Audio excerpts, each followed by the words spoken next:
ہر چوراہے پر 2-3 جاہل ہمیں مل جاتے ہیں جنہوں نے نہ کتاب دیکھی ہے نہ کوئی دوسری چیز دیکھی ہے، اور چلے آتے ہیں جہالت کا پلندہ لے کر ہمارے متھے لگ جاتے ہیں.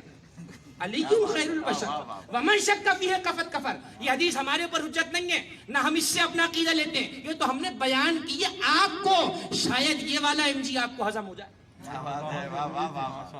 یہ والا ایم جی آپ کو ہضم دے. ایک ہی دوا مختلف کمپنیز بناتی ہے، کسی کو کوئی کمپنی مافک آتی ہے، کسی کو کوئی کمپنی. تو آپ کو ہماری کمپنی اگر مافک نہیں آتی تو اس کمپنی کی حدیث بھی آپ کو سناتی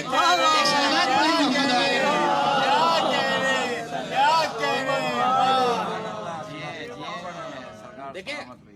تھکن اتر گئی اور ختم کورونا وغیرہ کہ بابا کچھ دیر کے لیے ہم نے گلی میں چھوڑ دی. گلی میں چھوڑ دی. گلی کی چیزوں کو مجلس میں تو نہیں لایا جاتا. مجلس میں تو آتا ہی وہ ہے جس کا نام جناب زہرا کے دیوان میں لکھ دیا گیا.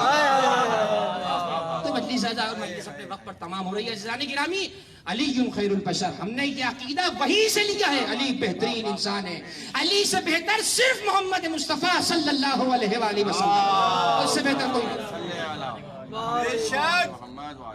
وہ ایک بیٹھا ہوا چیخ رہا ہے، احمق وہاں پر بیٹھا ہوا چیخ رہا ہے مناظرہ کرو مناظرہ کرو مناظرہ کرو. بھائی مناظرہ باب مفاعلہ کا صیغہ ہے. مناظرہ اس سے ہوتا ہے جو برابر کا ہو. تجھے لفظ بولنا نہیں آتا تو لفظ بول رہا ہے، اور تیری ڈیمانڈ یہ ہے قم سے تجھ سے مناظرہ کرنے بلائے. اتنے فارغ تو نہیں بیٹھے قم میں نجف میں. امام رضا کی ولادت چھوڑ کے تجھ سے مناظرہ کرنے آئے جسے لفظ بولنا نہیں آتا. چلا ہے مناظرہ کرنے. تو اب ظاہر سی بات ہے کہ کچھ کام وہ ہیں کہ جن کو ہمیں کرنا پڑتا ہے، کچھ کام وہ ہیں جو دوسرے لوگ اپنے سر پہ اٹھا لیتے ہیں، تب وہ کام کر رہے ہیں. اس کا ہمارا اس سے تعلق میں نہیں ہے. ہمیں اور بہت کام ہے. محرم قریب ہے، غدیر قریب ہے، مبہلہ قریب ہے. تو جس کا جو حقدار ہے اس تک وہ چیزیں پہنچ رہی ہیں. آپ صلوات پڑھ رہے ہیں نا، اس کے حقدار ہیں آل محمد. تو صلوات کے حقدار تک صلوات بھی پہنچ جاتی ہے، لعنت کے حقدار تک لعنت بھی پہنچ جاتی ہے. بس عزیزان گرامی، نفع اور نقصان، علی کی محبت ہی باعث نفع ہے. علی کی محبت باعث نفع ہے. کیسی کیسی حدیثیں خدا کی قسم کتابوں میں آ گئی ہیں. مجھے نہیں معلوم کہ کیسے لکھ دیا گیا، کیسی حدیثیں آ گئی. ان لوگوں نے جو علی کا نام لینا گوارا نہیں کرتے تھے، کیسے ان کے منہ سے حدیثیں نکل گئی. پھر مجھے سمجھ میں آتا ہے خدا قرآن میں کہتا ہے نا، جال حق و زہق الباطل ان الباطل کان زہوقا. یہ اسی کا کمال ہے کہ اس نے دشمنان علی کے ہاتھ سے فضائل لکھوا دیے. تمہاری عقلوں کو معاف کر دوں گا، بند کر دوں گا تمہارے دماغ کا سوئچ، اور تم سے لکھوا دوں گا فضائل. بعد میں تم دیکھو گے تو صحیح میں فضائل لکھے ہوں گے. اب چھپاتے پھرو، ترجمے بدلتے پھرو، ایڈیشن بدلتے پھرو. کتابوں میں تو آ گیا ہے. اب یہ نہ کہنے کہ کس کتاب میں لکھا ہے، لکھا ہوا تو سب جگہ ہے. عزیزان گرامی، بس آخری جملہ اور اس سے میں مسائل پہ متصل ہو جاؤں گا. ایک حدیث برادران اہل سنت کی کتب میں بھی پائی جاتی ہے، حب علی حسنۃ و بغض علی سیئۃ. اور ایک نسخہ یوں ہے کہ حب علی حسنۃ لا یضر معها سیئۃ و بغض علی سیئۃ لا ينفع معها حسنۃ. علی کی محبت. اچھا، میں اس سے پہلے اگر اجازت دیں تو ایک آیت پڑھ دوں تاکہ اس حدیث کے لیے وہ تتمہ بن جائے اور سپلیمنٹ بن جائے. ایک قنوت میں ہم دعا پڑھتے ہیں بار بار، ربنا آتنا فی الدنیا حسنۃ وفی الآخرۃ حسنۃ. یہ تو قنوت کی دعا ہم پڑھتے ہیں. ابراہیم علیہ السلام کا جملہ ہے، ربنا آتنا فی الدنیا حسنۃ وفی الآخرۃ حسنۃ. اے اللہ ہمیں دنیا میں بھی نیکی دے، آخرت میں بھی نیکی دے. اچھا، مانگ سب رہے ہیں، وہ بھی مانگ رہے ہیں کہ جو علی والے، اور وہ بھی مانگ رہے ہیں کہ جو علی والے نہیں. بھائی امیدواری کا حق تو سب کو، وہ الگ بات ہے کہ پرچہ نکلتا کس کے نام پر ہے. تو پرچی سب ڈال رہے ہیں، کھولے گی قیامت میں صرف ہماری. فرشتوں سے پوچھیں گے ہماری پرچی کیوں نہیں کھلی؟ کہا جائے گا تمہاری قرآن اندازی کی شرائط ہی پوری نہیں تھی. قرآن اندازی کی پہلی شرط تھی ولایت علی.